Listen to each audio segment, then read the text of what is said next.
Good evening, everybody. Welcome to another podcast supporters evening. It's great to see you all, and as usual, a really diverse audience from all over Europe and all over the world, which is always really nice to see, and including some people from Canada, because this is a special day for anyone interested in this part of the Battle of the Somme, who is from Canada or a connection to Canada or the Canadians in the Great War, because it's the 15th of September and it's the anniversary of the Battle of Courcelette. Now, that is a battle very closely associated with the first use of tanks, and we'll talk about that further down the line. But it was a very, very significant battle for Canada, the men of the Canadian Expeditionary Force and the men of the relatively new Canadian Corps, who, for the first time in their history, were about to make an attack into a village and capture a bit of ground and liberate part of France. The first time that Canada would do that in the 20th century, and certainly not the last. So it's the anniversary of that battle today. And as many of you know, I lived in Courcelette for many years, and my daughter Poppy still does. It's a place that's very special to me in all kinds of ways, and a place that I've walked kind of endlessly, really, for many, many years. And I never tire of boring people silly talking about it and the events there in 1916, which is essentially what we're going to do this evening.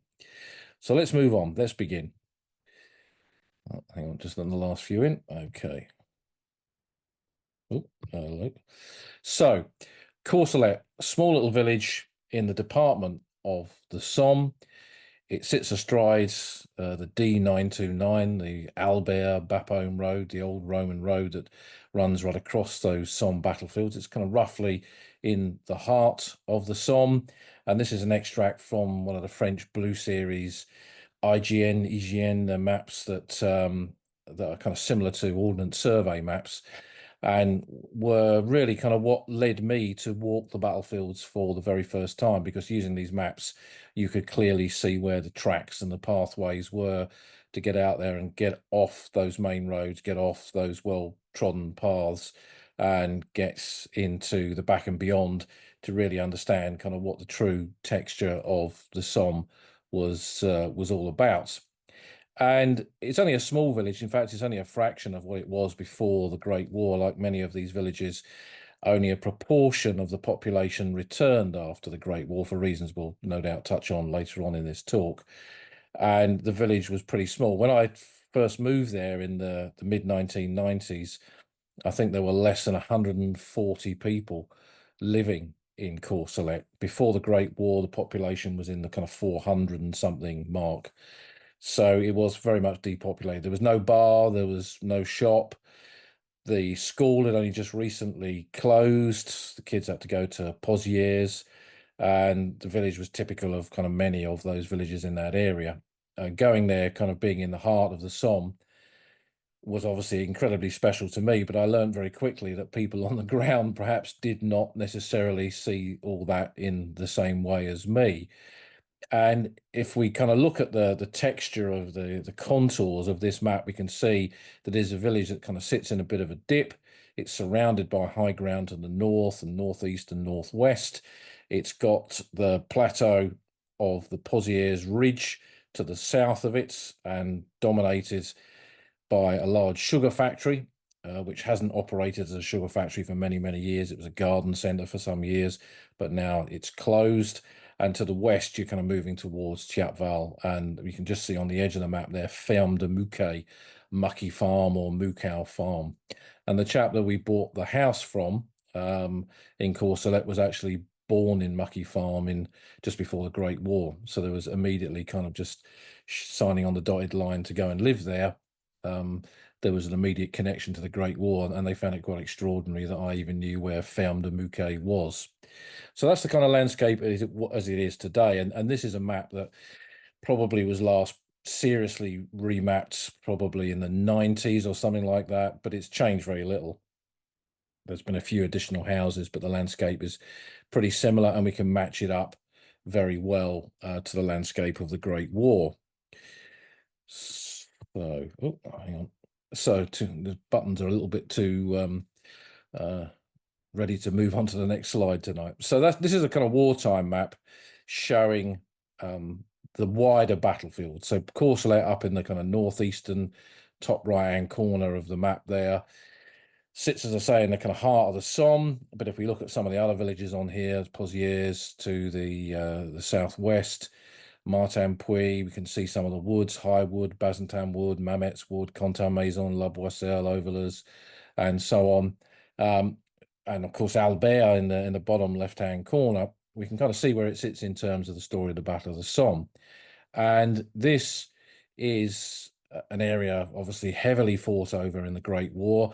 The French clashed with the Germans here in 1914, and most of the kind of right-hand part of this map ended up in German hands by the end of that year, with a line being formed running south from Thiepval through Auteuil Wood, Overlers into two large valleys there, which the British would later call Sausage and Mash Valley, via La Boisselle down towards Fricourt, Mametz, and ending on this map at Montauban. And Albert would sit behind the British lines, and the village of Courcelette and many others on this map would sit behind the German lines. So Courcelette was not on the front line when the Battle of the Somme began.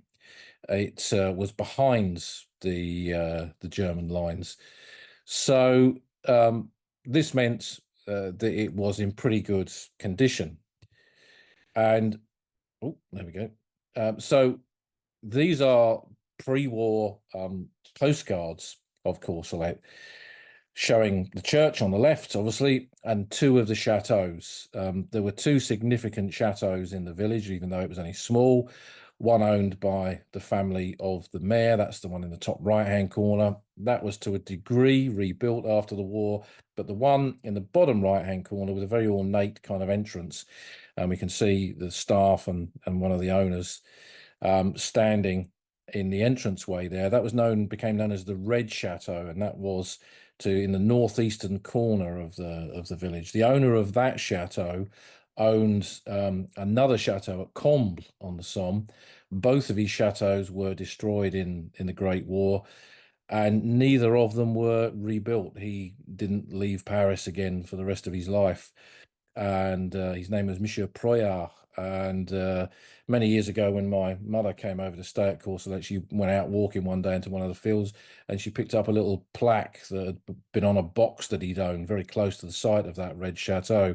But the Proyards, although there are some buried in Courcelette communal cemetery, their kind of connection to Courcelette ended with the Great War because they chose, for whatever reason, not to have their property rebuilt.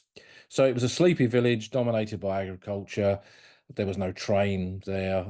There was just a small rural community that had existed for hundreds of years, and probably only basically kind of changed by the events of the French Revolution and the Napoleonic Wars. But then, of course, the Great War comes, as we've said.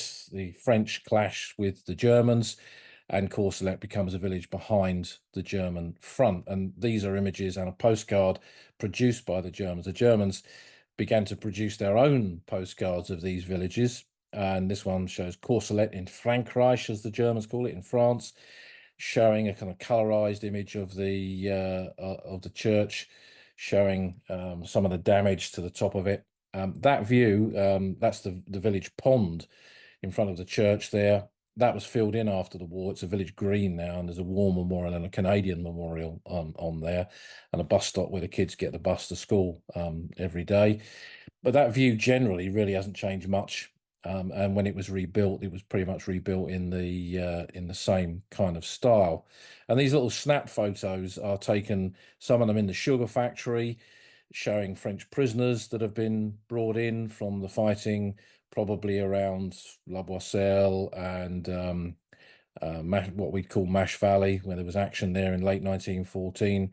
There was a battle between French troops and Germans in that area, and I suspect these are probably some of those involved in that. And then the building, we can see the whitewashed building And we can see to the right of the church in the colorized postcard is the one in the bottom right-hand corner where we can see a German band playing there. So it was a typical kind of billeting village where soldiers who were up in the front line at La Boisselle, at Overlers, at what we would call the Nab, the British would call the Nab Valley, or Twee, and also Chapval, units would be located in that area, and they would come back for rest in Courcelette, and headquarters were established in the chateaus, and a German dressing station also established in the chateau, together with a cemetery in the local communal cemetery. An extension was added to it.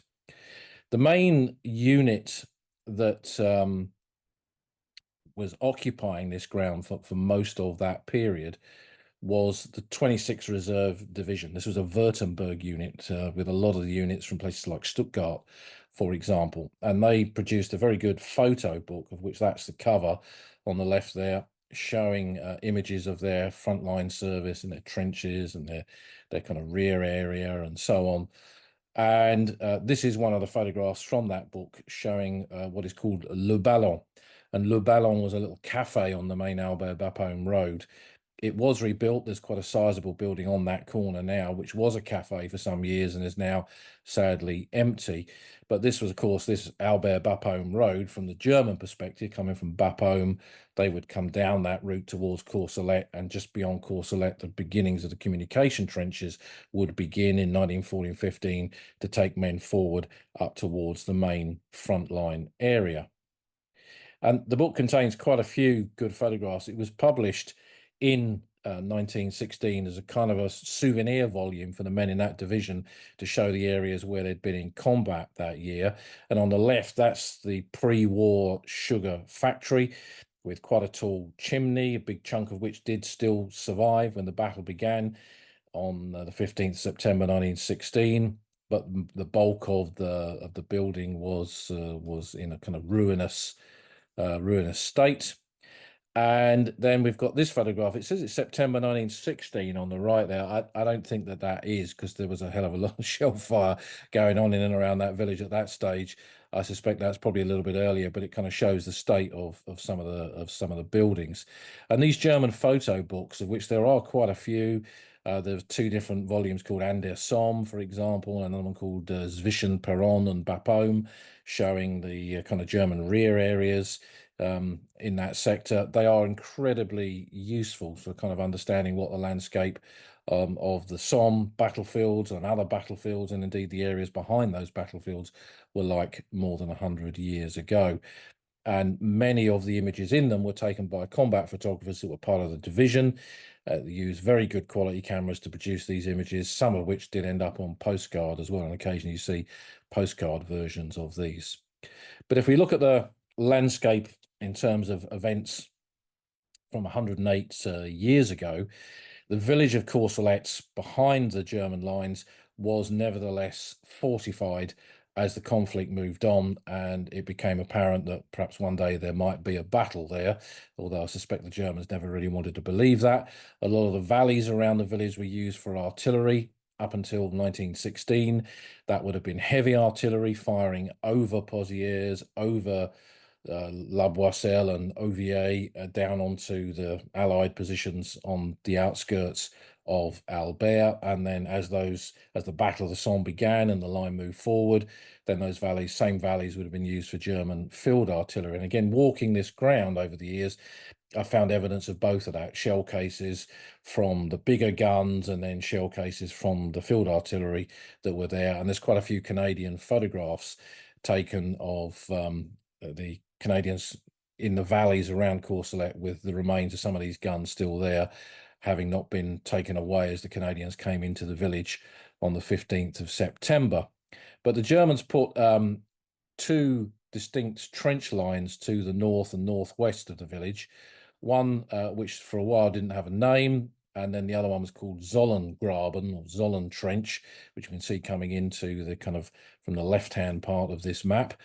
They also, just slightly obscured, I think, by me sitting up in the top right-hand corner there, was two sets of trenches to the northeast in another little valley that runs towards the next part of the battlefield. And they were not fighting trenches, they were practice trenches. So this was a training ground at Courcelette. So not only was it a billet, not only was it a medical centre, a burial ground for the German dead, it was also a training area so the Germans could do battlefield training for their units, raiding enemy positions, defending trench positions, clearing trenches with grenades, all that kind of stuff. And again, you find evidence of that when you walk that area where those practice trenches were.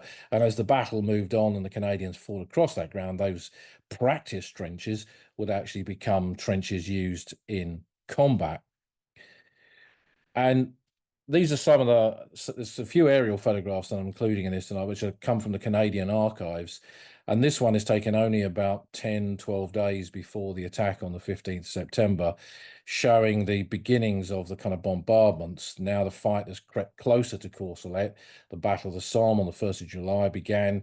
The British fared differently in different parts of the line. In that central part of the battlefield around Overlers and La Boisselle, there wasn't very much success at all, apart from the capture of tiny bits of ground, but gradually that was exploited and the battle moved on.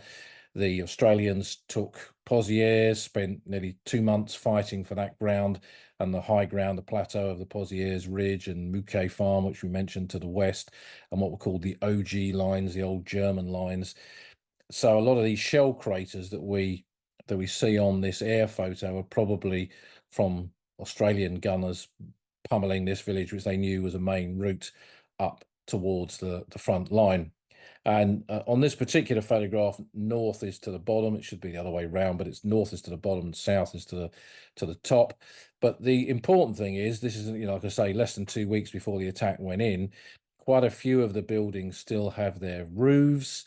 We can see quite a network of trenches running through the village. And what we can't see, of course, on here is the tunnels, because they tunneled, the Germans, as we know, tunneled everywhere, and they dug tunnels connecting up many of the cellars of these buildings, which would play a part when the attack began on the 15th of September. So this is a map from the Canadian official history showing the assault on Courcelette village. 2 months into the Battle of the Somme, the line has gradually moved forward. British troops have attacked at the beginning, then Australian troops moved in, as we've said, to fight around Pozières.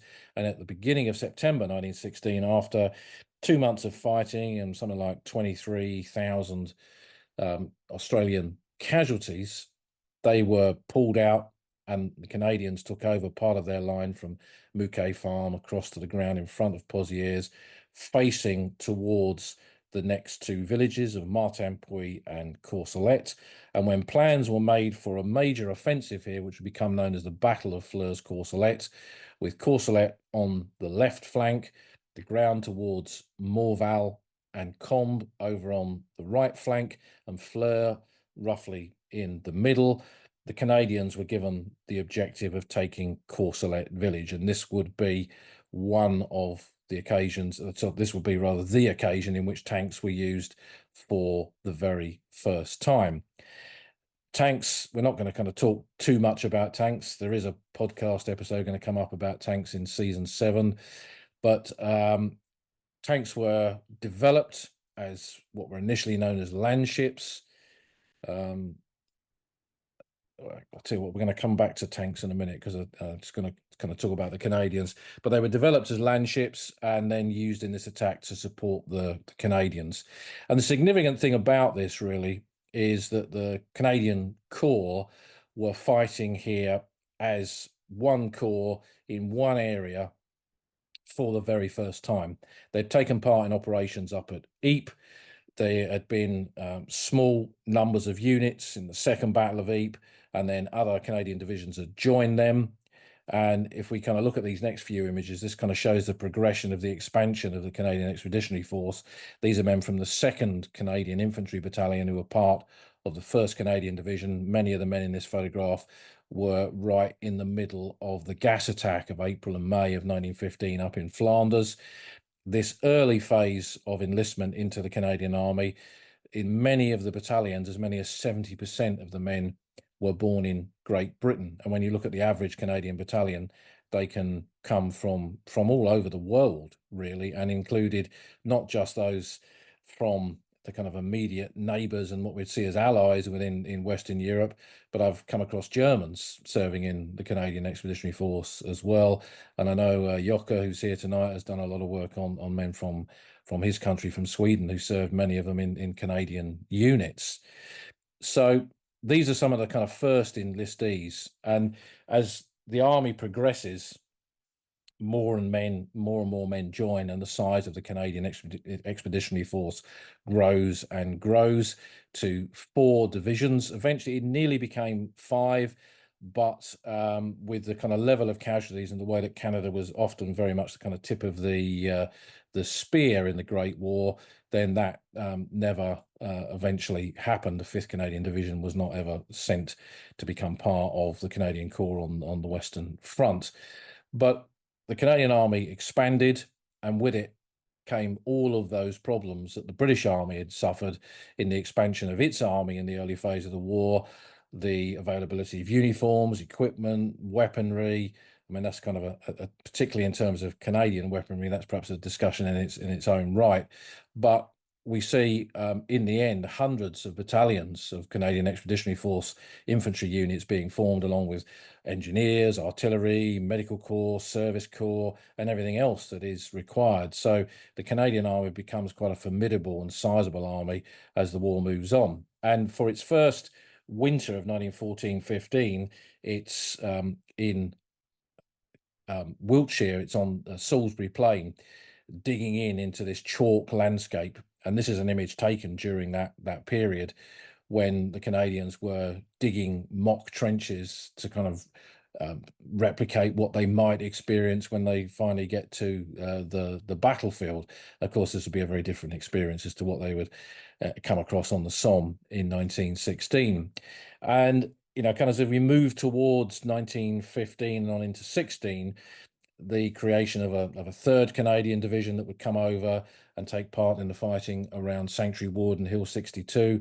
And then these are men from the 4th Canadian Division. These are the 54th Battalion, the Kootenays, as Lieutenant Colonel Kemble, who would be killed on Vimy Ridge in March 1917. In the middle of that photograph, we can see that the army is getting bigger and bigger, and the kind of the spread of men from literally all over Canada, and the way that all 4 divisions represented every part of Canada, is a significant part of their kind of history and the symbolism. And when it came to this battle, as we've said, this is not only a time in which Canada was going to go into action with a sizable number of men, and the Corps being used, Canadian Corps being used in its first major attack to capture ground, to liberate a French village. And there is kind of symbolism in that. It was also this first use of tanks, these land ships that the Navy had developed. And then that project was handed over to the army for all kinds of reasons, and tanks were finally ready to be used in this Battle of Flers-Courcelette.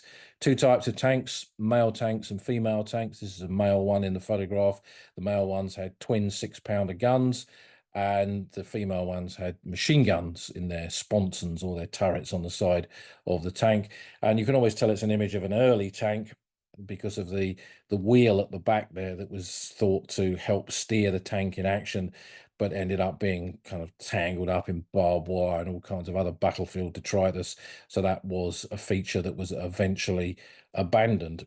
But although the tanks performed in kind of a mixed way, really, in that first use on the 15th September 1916, at Courcelette they proved pretty effective. That in the attack on the sugar factory, which we saw the image of earlier, and a position known as Sugar Trench, the tanks went forward and greatly assisted the Canadian infantry in capturing that ground. So probably a kind of better use, and certainly a more successful outcome for the tanks that were used in that part of the battlefield compared to others. But of course, we all, when we think of tanks and the first use of tanks, we immediately think of Flers, because of that newspaper headline claiming that tanks were marching or driving down the main street of Flers with the whole of the British Army behind, cheering. And I think once you've encountered a kind of headline like that, anyone else anywhere else on the battlefield is not going to get a kind of a look in. And this is another air photograph showing the western side of the village and the ground over which that initial Canadian assault went in. pretty much in the kind of condition that it would have been the day before the battle.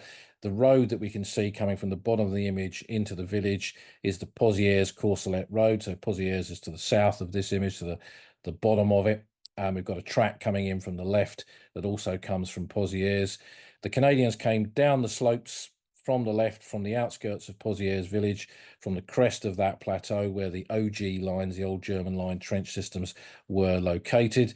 6:20 in the morning was 0 hour, and protected by a creeping barrage, a huge amount of artillery that included guns from British artillery units and also guns from French artillery units. This is again something I discovered by walking the ground here. I found a lot of French 75mm shells, and I could never understand this because this was not within the range of those guns for guns in the early period of the war firing over La Boisselle, over Les, and Pozieres could not possibly reach Courcelette. But I discovered in the archives that the French had loaned some artillery units for this battle, and they fired in the bombardment as well.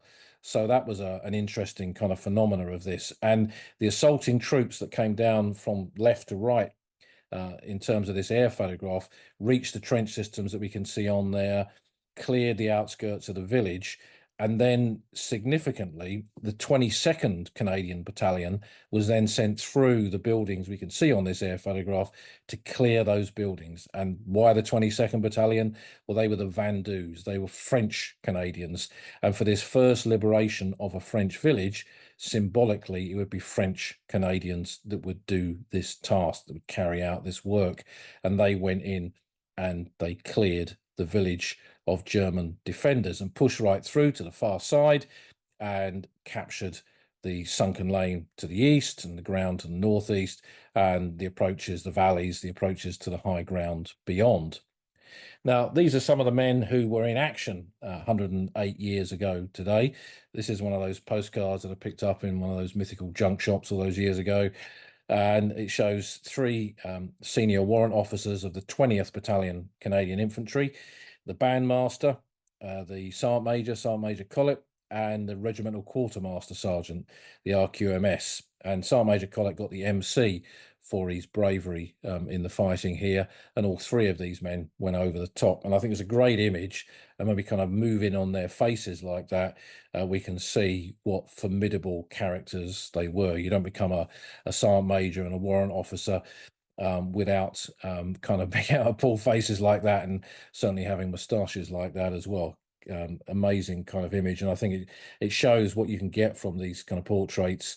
This one taken in France on active service, and there's that kind of active service look to these men, and I think it kind of says so much about them and what they represent, the pride of Canada and the pride of these Canadian units that pulled off this attack 108 years ago. But with the capture of Courcelette village, which had succeeded pretty smoothly in terms of capturing the ground, the Germans, of course, had not given it up lightly, but with the assistance of tanks and with a good barrage that had destroyed the German defences on the western side of the village, the Canadians took that village, took the whole village and the ground beyond on the first day. But above them now were rising slopes and high ground where the next system of trenches were Hessian Trench, Zollengraben, and what had become known as Regina or Regina Trench. And this is where the battle would now move to. This is a map of Regina Trench that comes from one of the little red volumes that was published during the war called Canada in Flanders. The first two are very common. They talk about the fighting at Saint-Loire, Second Battle of Ypres, and Festubert. And the third one, which looks at the Battle of the Somme, is much harder to get hold of. If you ever see a copy of it, it's well worth picking up. It's actually surprisingly accurate in places, and particularly the maps in it, like this one, are incredibly useful. This one was given to me by Lance Catamol, who was a Canadian veteran who'd served at Courcelette with the 31st Battalion Canadian Infantry. I've told his story in the podcast before. He was an interesting character. He became a professional artist. And I saw the other day a tweet from the National Army Museum where they were putting an image up of one of their galleries, and there was one of his paintings of a Sussex Home Guard sergeant hanging on the wall at the back, which I was very pleased to see. He gave his entire collection to the National Army Museum. and they already had, I think, he specially commissioned paintings of the uniforms of the Indian Army that he'd done in the 1920s and 30s. And he had this. I'd never seen this book, and he very kindly gave it to me back in the 80s when I used to go and see him. Because it was a strange one, which I've said before, in that he wouldn't let me record our conversations and didn't really like me taking notes, but he wanted to kind of pass on something. And it wasn't until he passed away, when a package came from his solicitor detailing his account of the battle, that I realized kind of why he was so hesitant, because in that account, he described very well the orders that have been given to them in this attack not to take prisoners. The French Canadians, for example, have been issued with phosphorus bombs to throw into the cellars of all the buildings in Courcelette, and that kind of says only one thing about what the intent is in terms of what you intend to do with your enemy. If you throw phosphorus bombs into an enclosed space, no one's going to come out alive. And Lance Cattermole talks about how they were told not to take prisoners, and him and his comrades ended up shooting a load of prisoners who were trying to surrender in the attack on Sugar Trench. And it shows the brutality and the horror of war. He was 16 years old at the time, underage, and it had a massive effect on him for the rest of his life. But he, I guess, he kind of lived a good life beyond that, and he made a lot of his life. And I often wonder how much of that was fueled by his experiences at Courcelette as a very young man in 1916. So that's a map. It's only once we begin to kind of look at air photos, we begin to see just kind of how desolate this battlefield was. This was in the first, this is Canora Trench. This is one of the trenches just to the west of Courcelette that joins up with the ground around Regina Trench. And already we're beginning to see this kind of pockmarked landscape. Each one of these little black circles is a shell crater, and this just intensified and intensified and intensified as the battle went on. And it was a very, very open landscape beyond that village of Courcelette, with no cover whatsoever, with the Germans holding the trump cards, the high ground, and many of their positions sighted over the crest of the hill on a reverse slope, so that it meant that as you approached them, you'd be skylined and perfect targets for the defenders. And some of the black lines we can see on this map are, in fact, barbed wire.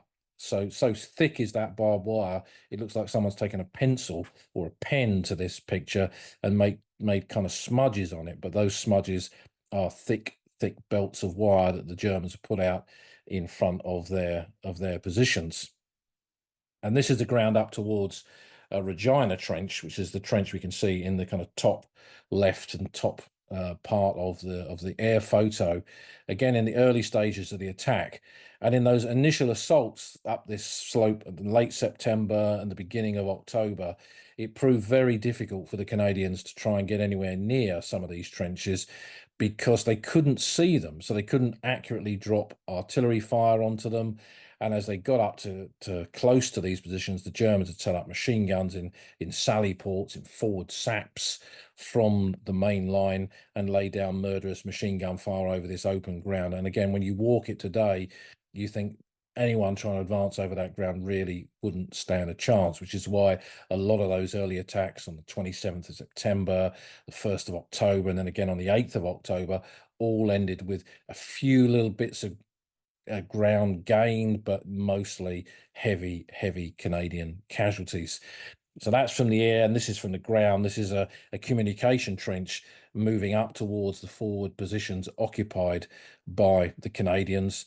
When you look at images like this, and of course there are many that are photographed in battle schools behind the lines, and you're not always sure whether you're looking at a real photograph, but you can see shrapnel bursting in the air. You can see how low some of those soldiers are in that trench, getting down as close as they can to the bottom of that trench, with their helmets purposefully dipped towards where enemy activity could be, so protecting them, and using any scrap of cover that they've got here, which singles it out as an original photograph taken on the battlefield. And it kind of shows the conditions that the Canadians were in these trenches.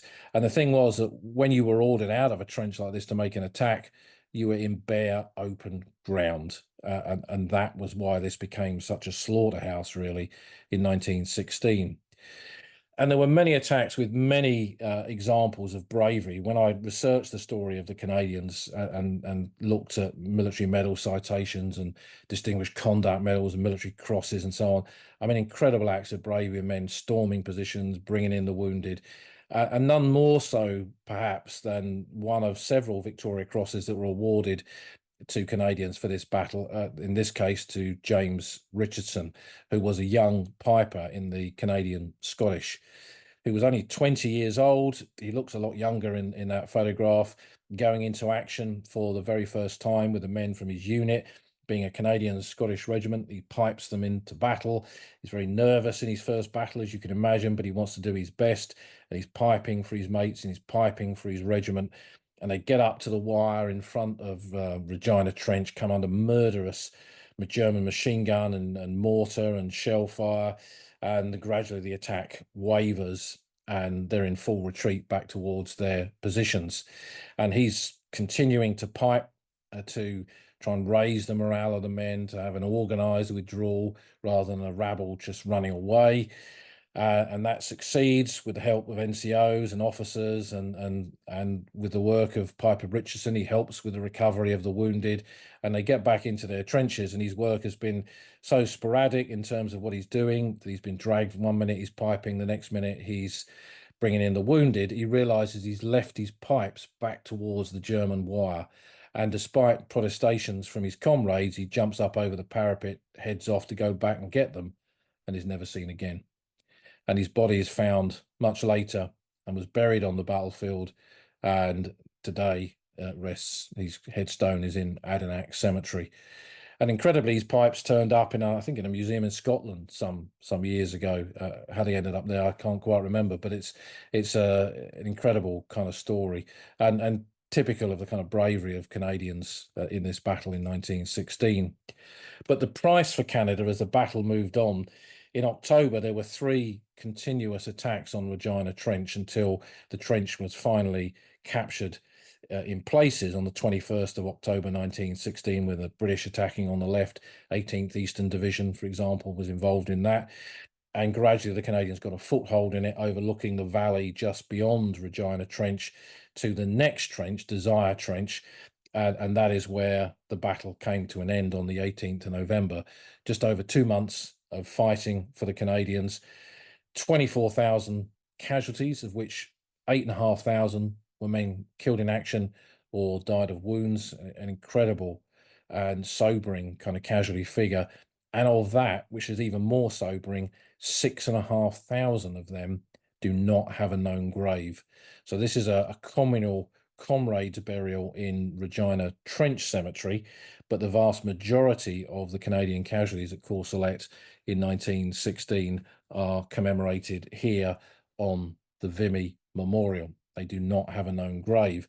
And I'm sure many thousands of people go to this memorial every year, and they look at the names around the base of the monument, and they think that every single one of them are men who fell in this triumphant attack at Vimy in 1917. But half the names on this memorial are in fact men who died at Courcelette. Such was the nature of the ground, which we've seen in some of those air photographs earlier, pockmarked by shell fire, continuous shell fire, and then another battle there in March 1918 and another one in August 1918 when the ground was finally retaken, meant that any kind of battlefield burials were just destroyed by shell fire, and that the vast majority of Canada's dead are missing at Courcelette. And I've never kind of added up the kind of number of unknown Canadians. I'm not even sure you can kind of necessarily pull that data out of some of the war graves records, but I don't think the number of unknown Canadians who have headstones in the cemeteries that exist around Courcelette would account for even 50% of that figure of missing. And it was something that I was always conscious of when I lived there, that within kind of a mile of the house where I lived, several thousand Canadian soldiers were still missing. And during my time there, for various reasons, doing work in the garden, seeing work done in the village, uncovered fragments of human remains that went to the Commonwealth War Graves Commission for reburial. And on one occasion, complete body of a Canadian soldier that was found in a bank at the back, which was being cleared away by some of the workers, some of the farmers in the village. And one of them turned up at my house one night, knocked on the door, holding a steel helmet that had just come out of this bank with a skull in it. And this was an unknown Canadian soldier who'd been killed there, buried in a shell scrape in the side of the bank. He'd lost an arm and he'd lost a leg, had taken his tunic off, probably to stop the bleeding in his arm. But there were buttons that identified him as Canadian, but nothing that identified him as a person. And with that many missing Canadians, it just wasn't feasible to do any more at that stage. And this is a time in which DNA was only just coming into use, and the commission at that stage was not using it at all. So he was properly reburied as an unknown Canadian in Courcelette British Cemetery, but one of only, one of just the kind of tip of the iceberg, really, in terms of the scale of missing soldiers that are still out there on that Courcelette battlefield and whose names are engraved in stone on this mighty memorial at Vimy Ridge. When the war came to an end after the intensive fighting there in the Battle of the Somme in 1916 and then those actions again in 1918, the landscape of the Somme and the landscape around Courcelette was devastated by those years of war. And this is a photograph that I've used on and off over the years many times. Again, I found a print of this in a junk shop back in the 80s, and this is a scan from that print.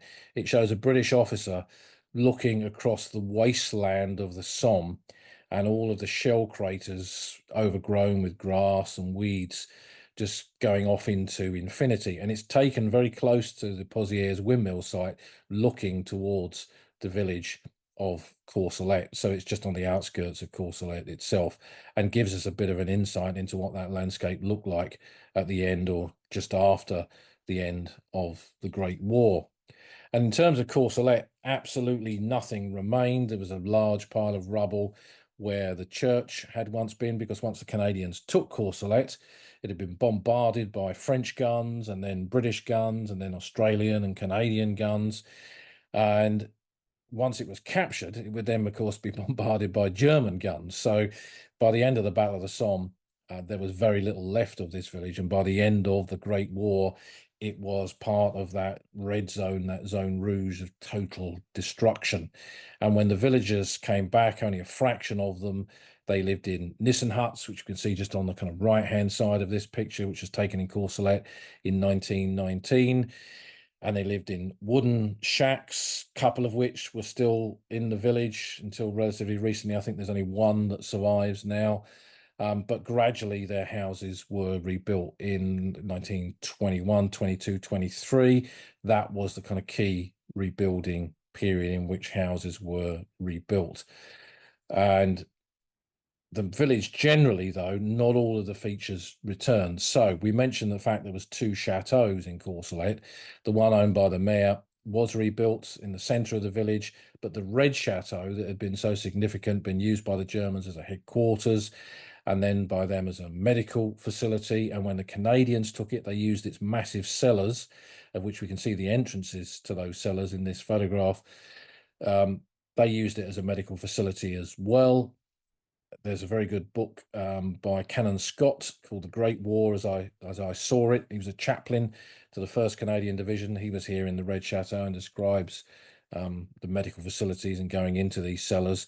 And this is what it looked like. This is what was left of that Red Chateau, which had once been owned by Monsieur Proyart in 1919. But a decision was made by him not to have this rebuilt. So this was razed, leveled, and just became open field as it is today. There's a kind of slight rise in one of the fields where the chateau once was, but that's it. So that feature of the village was not repaired. This is a couple of images showing the sugar refinery as it was just after the war, just a tangle of metalwork where all the facilities to cook and turn the sugar beet into sugar were all kind of scattered around and pockmarked with shrapnel and torn apart by high explosive. And this is another kind of image of it as well, just taken after the war. These are from a little series of photographs that seem to have been taken by Canadian veterans just after the conflict when they went back there, and seem to have been kind of passed around men within some of those Canadian divisions. At that stage, they were up in Belgium following the end of the conflict before they were demobilized. And I think there's some evidence of some kind of early, and I use this phrase loosely, kind of battlefield tours where Canadians went down and visited some of these places.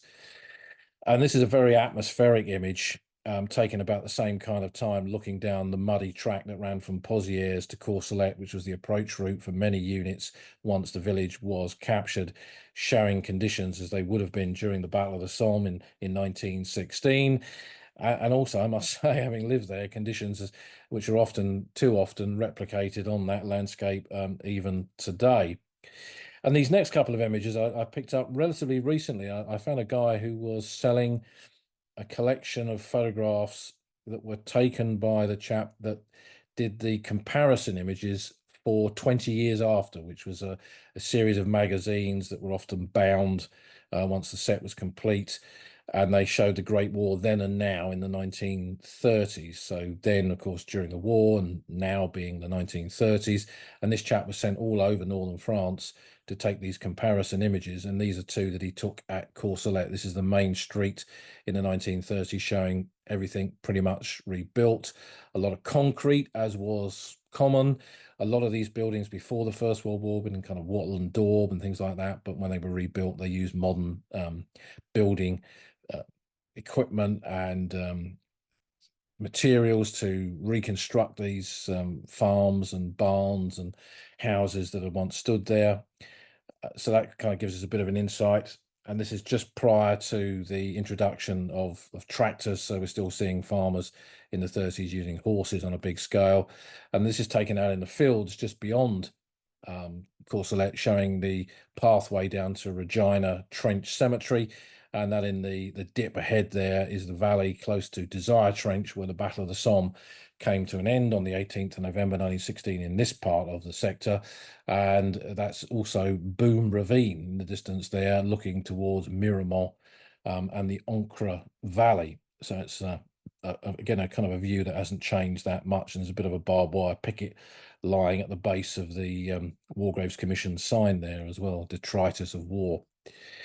But jumping on from the 1930s to the 1980s, this is from a series of photographs that was taken by John Giles, who was the founder of the Western Front Association, when he flew over the battlefields in the 80s, looking down into different parts of that old front line. And these are a few that he took at Courcelette. And this is taken from the eastern side of the village, looking straight down the main street, with the church in the middle there, and the filled-in village pond with the war memorial on it, and the house where I used to live right over on the far end of Courcelette and looking up the slopes towards Regina Trench. And in this one, it's kind of looking in the opposite direction, so down the main street towards the church and where the village pond was. And if you go right to the top of the image, you can see a little French communal cemetery there. That's the civilian cemetery of Courcelette, but there was a big German extension to it. Now, I've had a photograph of that to show you this evening, but in all my years of searching, I have never ever found a photograph of Courcelette German Cemetery. I hope one day that I will, but I've never seen one. What I have found in there, and there is a surviving German headstone in there of a German officer who was killed at Thiepval in December 1914, and that headstone was pulled out the fields in the 1970s. The graves that were in the cemetery were buried, most of them like him, buried before the Battle of the Somme. So probably at least a meter, maybe a meter and a half deep in the ground. And that means they will never, and most of the men almost certainly in coffins, it means they will never kind of come to the surface.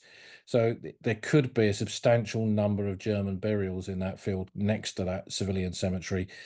A few years ago, they uncovered part of the entrance to it, but unfortunately they kind of demolished that in the process of uncovering it. But that's it. And I'm often asked, wouldn't this be a good project to do and go and rescue this lost German cemetery at Courcelette? Well, I think even now, although Europe has changed a lot, I don't think there would be too many French organisations that would support the idea of going looking for Germany's lost dead in a French village in northern France. So I think at least for now, they will remain part of that wider landscape of the Great War. And this is a shot that John Giles took up on that high ground above the village. And I think this really shows how open that landscape is. When you walk up there, it is unforgiving with the elements today. And you imagine being up there in 1916 with it being unforgiving with the enemy firing machine guns and trench mortars and artillery fire down onto you. And we can see how Regina Trench sits on the landscape there. The trench itself kind of ran through one corner of the cemetery. Some of the communal burials that are in there, with the headstones very close together, or very close to the site of where Regina Trench was, and the valley just to the left of this cemetery, which it drops down on a track into quite a distinct valley, and on the other side, that's where Desire Trench was. In the winter months, the amount of Great War detritus in that valley was just incredible. It's diminished a lot over time, but it was obviously a place where I don't know whether they kind of used it as a place to kind of tip a load of Great War material when the clearances took place, because it's literally in the middle of nowhere here. And for about 10 years, up until relatively recently, the Somme bomb squad used to blow up certain shells in situ up here because it was the furthest point from any houses, and they could blow up large shells that could cause problems. And certain types of shells, German Minenwerfers, the smaller ones, were a good example of this. They had a lot of accidents with those being moved to a point where they would dispose of them properly, and these would go off in vehicles or go off as they were being moved by bomb disposal officers. So they made a decision to try and blow them up in situ, and they'd bring them up here and blow them up in these fields. Literally just dig a big hole, put the munitions in it, put an explosive charge with it, bag it over, and then blow it.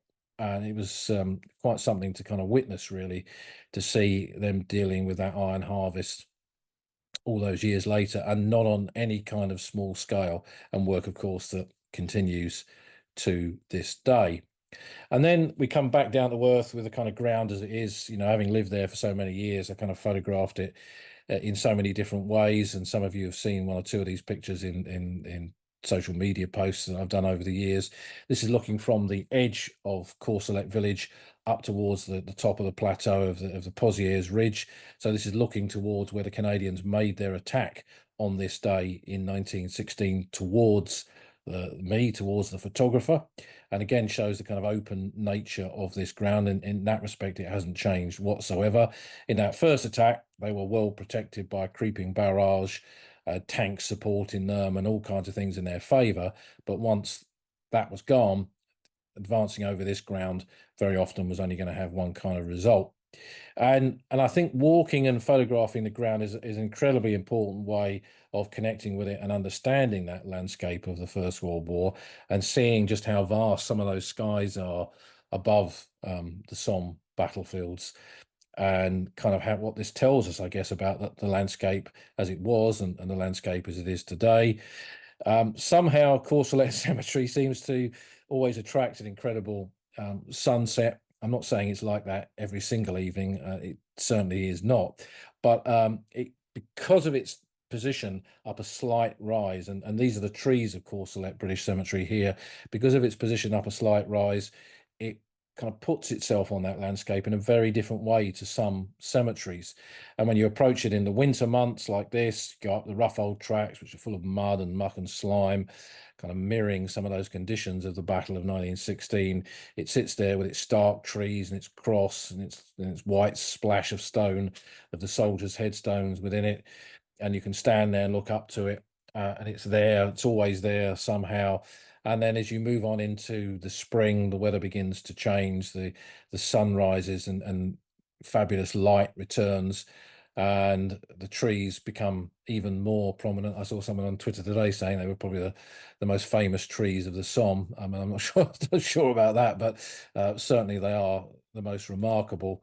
And as you begin to move into the summer, then the landscape changes, and you can see with the kind of planting of crops how the contours of the land change. And that's something that I think is it's always worth walking these battlefields at different times of year, and with the trees in full bloom, full growth, then they stand out even more. And this is, I mean, that's a unedited picture I took of a sunset there about 10 or so years ago. showing the sun dipping over the skyline, over those fields where Canada had fought in 1916, and the cemetery where many young Canadians from that battle are buried. And that's, kind of one of my most famous and probably my favorite photographs that I've taken there, which is on the wall behind me there as well, which is slightly blurred out by Zoom tonight, but it's up there too. And kind of, if there is ever a kind of a bit of the front line that we might choose to walk eternally, I think it certainly would be this kind of track for me up towards Courcelette Cemetery. And it kind of says to me everything about what the landscape of the First World War is and what it means to us. And you can't escape it in the winter. When I lived there were many times in which I walked out in the snow. In the 90s, the weather was particularly severe. 96, 97, there was pretty heavy snow. But I didn't have a digital camera in those days. And I tended not to take a camera out with me, sadly, which is I do regret. But this is a few years ago when I was out on a recce and it snowed really heavily, and I walked up onto the battlefield with a couple of fellow battlefield guides, met up with my daughter Poppy, and we kind of saw this landscape in the snow, which adds a completely, again, different dimension to our understanding of what it was like. And just beyond this was a bit of dappled snow where the wind had caught it and dappled the ground, and it looked like shell craters. It was kind of almost a shadow of what that smashed landscape of 1916 had once been like. And when you get up to Courcelette Cemetery, which is off the beaten track, I mean, I remember when I lived there, I used to go up and look at the visitors book to see how many people had been in there, and in the last few months, it was never that many. I mean, that's changed a lot, particularly since the centenary, but it is well off the beaten track. It's got this impressive shelter as you go in, and you go up those steps to the right hand side, and you've got some of the original burials of the cemetery. And then these plots we can see just to the left of the shelter there, those are graves moved in from a wider area. They include quite a lot of Australians from the fighting around Mouquet Farm, and then men from the 1st and 2nd Canadian Division who were killed in the early stages of the Courcelette fighting. And from above, it's kind of an orderly cemetery, but those post-war concentrations are on the left. The original burials are just on the right there as you go up the steps. And most of those original burials in plot 1 are not Canadian. There are some where they've found Canadian bodies and buried them there, but several British divisions occupied Courcelette during the winter of 1916-17, and their dead are buried in that plot. But towards those trees at the back, there's quite a lot of 1st and 2nd Canadian division men who were killed on the 15th September 1916. So it is very much a Flers Courcelette battlefield cemetery. And again, we can see the wider expanse of the Pozières Ridge behind it. But it's one of 3 cemeteries on this Courcelette battlefield. We mentioned and we saw from the air Regina Trench Cemetery. This is it. You go in through the gate, and you've got some special memorials left and right. And then in this cemetery, this is very much a Canadian burial ground where we can go into row after row after row and see Canadian names, particularly towards the back where you've got a lot of those communal graves, which I would guess are almost certainly men buried in shell holes during the fighting or just after the fighting itself.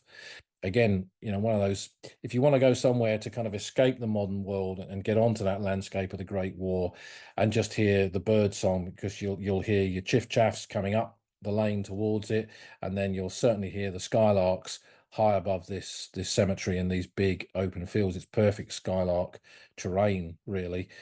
And this is one of those places where I would say you want to connect with that landscape. This is a place where you can do that on almost any day of the year. It's a magical place. And then on the main road between Courcelette and Miramont, I think technically it's in the communal boundary of Miramont, but it is a Courcelette cemetery, really. This is Adanac Cemetery, Canada spelt backwards. One burial here during the war, and then all of the others were moved in subsequently. They're not all Canadian, although those 2 plots left and right of the main entrance there are largely Canadian. Piper Richardson, who we spoke about, he's buried just off over to the right. I attended the burial of a Canadian soldier here on the 11th of November 1998. A long time ago now, and one of the last Canadian veterans of the Great War attended the ceremony too. And he was the body of a Canadian soldier who'd been found close to the village when they were digging a new drainage ditch. And he was identified by his aluminium identity disc and was reburied here on the what was that? That would have been the 80th anniversary of the armistice in 1998. So, like all of these cemeteries, there have been additional burials, but it is the landscape, really, I think, more than anything. The cemeteries are those beacons to the Great Wars, we often say on the podcast, but the landscape and walking that landscape, and Courcelette is a really good example of it. The modern world kind of intrudes on so many parts of the landscape of the First World War today. But I kind of feel when you come to a place like this, to Courcelette, you really are away from that modern world. Yeah, it's in the distance. You can see the wind farms and you can see the Beluga jet landing on the Mult airfield just outside Albert, and you can hear the traffic on the main Albert Bapaume Road and all that kind of stuff. But you are out on that landscape, connecting to that landscape and seeing how that landscape reflects what happened there more than a century ago in 1916. And that is the value, in my view, of walking this kind of ground.